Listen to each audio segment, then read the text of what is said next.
Hello everyone, my name is Leonard and this is my CITS4009 presentation. So in this project, we build predictive models to classify whether box office movies revenue is high or low, normalized by global GDP per capita.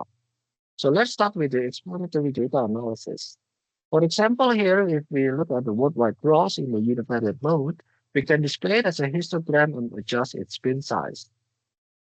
You'll see that the distribution is very right skewed. So applying log transformation will make it easier to read. We can also switch to box plot to check its median and outliers, or the density plot to check whether the data is unimodal or bimodal. Now moving on to the multivariate analysis, we can explore how variables interact. For example, here we apply log scaling to foot count and worldwide gross, and we see a strong upward curve here. Then in the heat map, we can also look at the categorical relationships, where, for example, English movies are mostly produced in the US. And also in the line chart, we can view the time series trend. Now let's go to the model performance. So the null model gives an AUC of around zero point 0.5, which makes sense because we have balanced classes.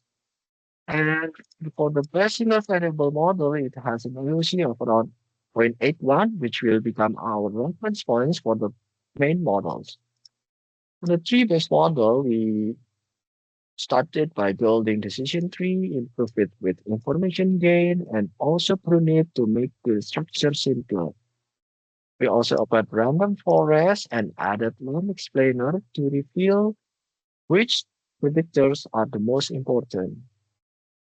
In the GLM family, we started with logistic regression, added forward selection, and also applied lasso regularization.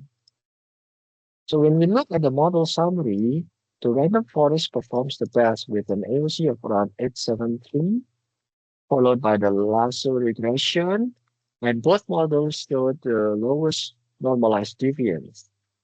Finally, in the ROC curve, we can also observe that our main models have much larger area under the curve compared to the null model and the base single baseline. Overall, this means that by increasing model complexity and applying proper feature selection and regularization, we have successfully reduced overfitting, improved generalization, and added real predictive value in classifying movie success. Thank you very much for listening.